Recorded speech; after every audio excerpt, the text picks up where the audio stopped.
दोस्तों शुरू करने से पहले डिस्क्लेमर की वीडियो सिर्फ और सिर्फ एजुकेशनल पर्पस के लिए इन्वेस्टमेंट एडवाइस नहीं है, तो वीडियो को देखकर आप सीख सकते हो और इन्फॉर्मेशन को ले सकते हो। फाइनली थोड़ी सी तेजी हमने देखी आज के दिन क्लोजिंग बेसिस में, जस्ट 47 पॉइंट्स का जंप है, 0.18% की तेजी।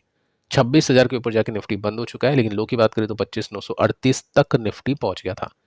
लेकिन यूएसडी आप देख सकते हैं यहाँ पे नीचे है, तो यूएसडी की जो वैल्यू है थोड़ी सी गिरी थी, उसकी वजह से निफ्टी थोड़ा सा ऊपर जाके बंद हुआ। बाकी कुछ खास नहीं है, निफ्टी बैंक नीचे, मिड कैप स्मॉल कैप सब कुछ नीचे है, मैक्सिमम कंपनीज के स्टॉक्स नीचे हैं। तो चांसेस काफ़ी हाई है कि निफ्टी के चलने के बावजूद भी हो सकता है इन्वेस्टर्स के पोर्टफोलियो आज नहीं चले हो, क्योंकि कंपनी के जो स्टॉक्स है ना वो गिरे 1-2% के साथ नहीं है। काफ़ी सारी कंपनी के स्टॉक 5-5% के साथ में, 6-6% के साथ में, 8-8% के साथ में आज क्रैश हुए हैं। सेक्टर्स को देख लेते हैं तो निफ्टी आईटी ने सबसे अच्छा परफॉर्म किया, 1.41% की तेजी, क्योंकि डॉलर की जो वैल्यू है आज तो थोड़ी सी कम हुई है, लेकिन पिछले कुछ दिनों से अपन देख पा रहे हैं कि काफ़ी अच्छी इंक्रीज हो चुकी है। तो आईटी कंपनीज में अच्छे प्रॉफिट आ सकते हैं, क्योंकि डॉलर में प्रॉफिट मिलते हैं। तो इसकी वजह से आईटी कंपनीज के स्टॉक्स में तेजी देखने को मिली है। इसी वीडियो में दो आईटी कंपनीज के ऊपर बातचीत होगी, जिसमें एक कंपनी हाई ग्रोथ है और एक कंपनी थोड़ी सी वैल्यू कंपनी के रूप में अपन उसको देख सकते हैं। अब देखिए मार्केट को चलने के लिए क्या ट्रिगर बाकी है। ट्रिगर है रेट कट। 25 बीपीएस का कट अगर हो जाता है तो क्या इंडियन मार्केट में तेजी आएगी क्या? इसके क्वेश्चन का आंसर इस आर्टिकल में प्रोवाइडेड है। आंसर दोस्तों ये है कि अभी तक पूरे मार्केट ने इसको प्राइस इन नहीं किया है। तो 25 बीपीएस का कट हो जाए तो हो सकता है निफ्टी में कुछ तेजी हमको देखने को मिल जाए, लेकिन कोई बहुत बड़ी तेजी नहीं होगी, टिकाऊ तेजी नहीं होगी। हो सकता है 1% के साथ में निफ्टी को अपन चलता हुआ देख पाए। तो बस अब यही पॉसिबिलिटी है। और इसका आउटकम कब आएगा? आउटकम दोस्तों आएगा कल के दिन, 5 दिसंबर की डेट आप इसमें देख सकते हैं। अगर आउटकम आता है आफ्टर मार्केट क्लोजिंग तो मंडे को उसका इम्पैक्ट देखने को मिलेगा। आपको क्या लगता है 25 बीपीएस का कट होगा फ्राइडे के दिन या फिर नहीं? आप चाहे तो नीचे कमेंट कर सकते हैं। साथ में देखिए दोस्तों, आपको बताइए कि पुतिन इंडिया विजिट कर चुके हैं और उसके अंदर काफ़ी सारी बातचीत अभी हो रही डिफेंस सेक्टर को लेकर, और उसकी वजह से जो फोकस में है HL, BDL, ये जो कंपनीज हैं इनके स्टॉक्स अभी के समय काफ़ी ज़्यादा फोकस में है। तो इंडिया और रशिया के बीच में काफ़ी अच्छी डील अभी चल रही है। और ट्रेड डील की बात करूँ जिसके अंदर डिफेंस वेपन्स की काफ़ी डील होती है और ऑयल की भी काफ़ी सारी डील होती हैं। तो चांसेस काफ़ी हाई है कि कुछ ना कुछ डील पुतिन इंडिया के साथ में साइन करके जाए, और चांसेस काफ़ी हाई है कि जो डील हो सकती है ना वो डिफेंस को लेकर हो सकती है, कि हम भी वहाँ से इम्पोर्ट करेंगे और रशिया भी हमसे कुछ ना कुछ इम्पोर्ट हो सकता है करे। ठीक है, तो इसको लेकर कुछ कंपनीज के स्टॉक्स में तेजी है। अब क्वेश्चन ये बनता है कि जब भी इस तरह की तेजी आती है तो डिफेंस में कौन सी कंपनी के स्टॉक में ज़्यादा तेजी आएगी? अब वो देखना पड़ता है रिजल्ट के बेसिस पर। अगर आप ट्रैक कर रहे हो काफ़ी सारी कंपनीज को, स्टडी है आपकी, तो फिर ऑब्वियस है आपके पास में मटेरियल होगा, ईजी होगा आपके लिए स्टॉक को चूज़ करना। लेकिन नहीं है, कन्फ्यूज़न है, तो क्या करते हैं, इंडेक्स को बाय कर लेते हैं। इंडेक्स आप देखोगे तो आज के दिन चला है ये जस्ट आधे परसेंट, स्टिल निफ्टी से थोड़ा सा तेज है। एंड अगर कुछ ना कुछ डील साइन होती है, कुछ कंपनीज के स्टॉक्स चलते हैं, तो यहाँ पे भी उसका फायदा इन्वेस्टर्स को मिलेगा। ऑप्शन क्या होते हैं इन्वेस्टर के पास में? ऑप्शन दोस्तों ETF के थ्रू होते हैं, म्यूचुअल फंड के थ्रू होते हैं। म्यूचुअल फंड खरीदते हैं लॉन्ग टर्म इन्वेस्टिंग के लिए, ETF को ट्रेड करने के लिए लिया जाता है।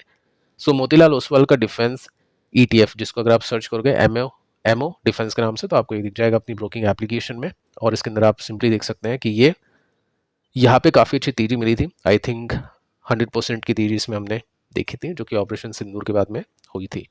उसके बाद में प्रॉफिट बुकिंग चली, स्टॉक नीचे आया, इंडेक्स ने अपने रेसिस्टेंस को सपोर्ट बनाया, उसके बाद में वापस से तेजी देखने को मिली है। अभी दोस्तों यहाँ पे अटका हुआ है, एक कंसोलिडेशन फेज में अटका हुआ है। अगर मैं ऊपर से गिरावट को दिखाऊं तो 15 to 16% ऊपर से डिस्काउंट के साथ में है, जो कि यहाँ पे 20% का डिस्काउंट इसने कवर किया था। उसके बाद में एक ब्रेकआउट हुआ, ब्रेकआउट के बाद में ऊपर गया और अभी यहाँ पे टिका हुआ है। अगर आप इसको थोड़ा सा डिटेल में देखोगे तो अभी के समय ये जो इंडेक्स है अपने सपोर्ट के आसपास है। क्वेश्चन आते हैं डिफेंस को लेकर, तो डेफिनेटली हाँ, यहाँ पे इन्वेस्टर देख सकता है, क्योंकि अभी ये जो सेक्टर है अच्छा नहीं कर रहा। तो डिफेंस जब भी अच्छा करेगा तो यहाँ पे फायदा इन्वेस्टर्स को होगा। अब इसमें अगला सपोर्ट कितना नीचे है? अगला सपोर्ट है 5 से लेकर 6% नीचे। इन्वेस्टर अगर इसमें यहाँ पे बाइंग करता है तो थोड़ा सा वो मान के चलेगा कि 5 to 6% अगर ये नीचे चल जाए तो नीचे भी बाइंग करने की पॉसिबिलिटी बन सकती है। तो अगर बाय ऑन डिप के बेसिस पे अगर कोई देखेगा इन्वेस्टर, तो डेफिनेटली हाँ, ये जो इंडेक्स अभी के समय सपोर्ट पे है और कुछ अच्छी न्यूज़ आ जाए तो यहाँ पे अच्छा कुछ जो पैटर्न है, बुलिश पैटर्न है, वो देखने को भी मिल सकता है। अगली जो खबर है मीशो को लेकर है। पैसा भी यहाँ पे बनेगा, श्योरिटी है, तो डेफिनेटली यहाँ पे इन्वेस्टर अभी के समय ज़्यादा फोकस करें। और जैसा कि मैं आपको बता चुका था कि GMP वैसे भी काफ़ी सही था, और भी वो जंप कर सकता है अगर मार्केट का सपोर्ट मिला। सेकंड, सब्सक्रिप्शन ज़्यादा है, क्योंकि डिमांड बढ़ेगी तो ऑब्वियस है वो जो जीएमपी है वो भी इंक्रीज करेगा। सो डे वन आप देख सकते हैं पूरी तरह से सब्सक्राइब हो चुका है। आई थिंक ये 5 गुना सब्सक्राइब हो चुका है डे वन में, और डे टू आई थिंक आज इसका था 4 तारीख, और कल इसका डे थ्री है। सो कल के दिन भी अप्लाई ये हो सकता है, और डेफिनेटली बनता है अप्लाई करना, अगर मिल जाए तो ठीक है, नहीं तो कोई बात नहीं। जो 42 रुपये का प्रीमियम था वो बढ़ के अब 47 रुपीज़ का हो चुका है। हो सकता है ये 50% के गेन्स आपको लिस्टिंग डे पे प्रोवाइड कर दे। इसके बाद में देखिए दोस्तों, निफ्टी की फोरकास्ट को देख लेते हैं। अभी के समय काफ़ी अच्छी फोरकास्ट निफ्टी की सुनने को मिल रही है। कुछ बड़े ब्रोकर्स, रिसर्च टीम निफ्टी को काफ़ी अच्छा पॉसिबिलिटी बन रही है निफ्टी अच्छा कर पाए। तो 2026 की फोरकास्ट है, जिसमें अगले साल की बात करें 29-30 की भी काफ़ी लोग बात करते हैं, जिसको इतनी ज़्यादा वैल्यू नहीं देते, लेकिन नेक्स्ट ईयर की बात करिए। यहाँ पे एक कंपनी जिसका नाम है बैंक ऑफ अमेरिका, तो इसको एक बार अपन चेक कर लेते हैं। सो 29,000 जाने की एक्सपेक्टेशन है, जो कि रियलिस्टिक है काफ़ी। आप देख सकते हैं 11% के रिटर्न्स निफ्टी प्रोवाइड कर सकती है, और उसके पीछे का रीज़न होगा एफ की बाइंग, क्योंकि एफ के बिना निफ्टी नहीं चलेगा। तो 11% के रिटर्न्स बनने की पॉसिबिलिटी है। आपको क्या लगता है कि नेक्स्ट ईयर इसी साल की तरह ठंडा जाएगा, या फिर अच्छे रिटर्न्स निकल सकते हैं? क्योंकि इस साल निफ्टी ने कितना परफॉर्म किया, यानी पिछले साल की बात कर, मतलब एक साल टोटल बात कर रहा हूँ, वाईटीडी की बात नहीं कर रहा हूँ, तो तकरीबन हम बोल सकते हैं कि 6% के साथ में तेजी निफ्टी ने दी है। सो यहाँ से डबल की तेजी की एक्सपेक्टेशन है, 12% की तेजी बन सकती है। आपको क्या लगता है ऐसा होगा या नहीं? आप चाहे तो कॉमेंट कर सकते हैं। ठीक है, अब निफ्टी को देख लेते हैं, चेक कर लेते हैं निफ्टी को कि क्या सिचुएशन है। जैसा कि हमने बातचीत की थी कि यहाँ पे एक सपोर्ट निफ्टी ले रहा है, और आज के दिन निफ्टी ने यहाँ पे सपोर्ट लेने की कोशिश की है। सो रेट कट अगर हो जाता है तो चांसेस काफ़ी हाई है कि ये जो गैप है निफ्टी कंप्लीट कर जाए। सो अब दोस्तों बात करते हैं कुछ कंपनीज को लेकर। जैसे कि आपको बताइए कि डॉलर की जो वैल्यू है वो इंक्रीज कर चुकी है, 90 रुपीज़ क्रॉस कर चुका है। हो सकता है यहाँ से और भी ज़्यादा अच्छा डॉलर कर जाए, और 100 तक बढ़ने की कोशिश में डॉलर हो। काफ़ी ख़राब होगा देश की इकोनॉमी के लिए, बट जो है डेटा वही मैं आपको बता सकता हूँ, और चांसेस काफ़ी हाई है कि 100 तक बढ़ने की कोशिश करेगा। एकदम से कुछ क्वार्टर में नहीं होगा, लेकिन थोड़ा सा टाइम लग सकता है। तो इसका जो बेनिफिट है वो मिलेगा आईटी कंपनीज़ को। तो दो कंपनीज़ के ऊपर चर्चा करते हैं। एक कंपनी होगी ऐसी जिसका स्टॉक ऑल टाइम हाई से नीचे है, स्टॉक ने रिवर्सल भी दे दिया। एक कंपनी होगी जिसका स्टॉक ऑल टाइम हाई पे है, लेकिन वो ब्रेकआउट करने की तैयारी में है। दोनों कंपनीज के रिजल्ट मार्केट को पसंद भी आए थे।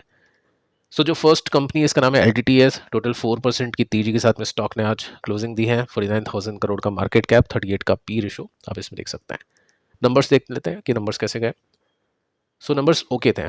2% के साथ में ईपीएस बीट, यहाँ पे भी पिछले क्वार्टर के अंदर ईपीएस बीट कर चुका था। 2% के साथ में जो कॉमेंट्री है वो भी अच्छी खासी हमको सुनने को मिली है। सो यहाँ पे देखिए दोस्तों, पॉइंट ये है कि स्टॉक नीचे गिरा, उसके बाद में साइडवेज इसने परफॉर्म किया, बॉटम बनाया। अभी आप देखोगे ना तो इसने कर दिया है इस 3% की तेजी के बाद में एक ब्रेकआउट, तो इसको बोलते हैं ब्रेकआउट।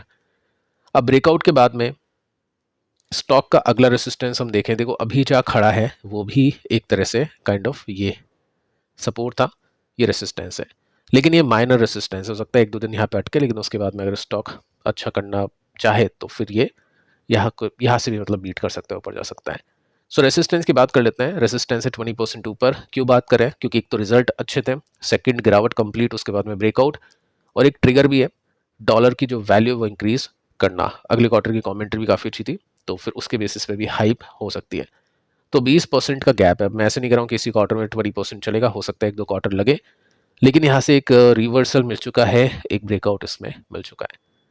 नेक्स्ट जो कंपनी इसका नाम है कोफोर्ज, और यहाँ पे भी 3% की तेजी बनी है। मार्केट कैप इसका है 65,000 करोड़ का, 57 का पी रेशियो आप इसमें देख सकते हैं। और इसमें नंबर्स कैसे थे? नंबर्स ठीक थे, कमेंट्री काफ़ी अच्छी थी।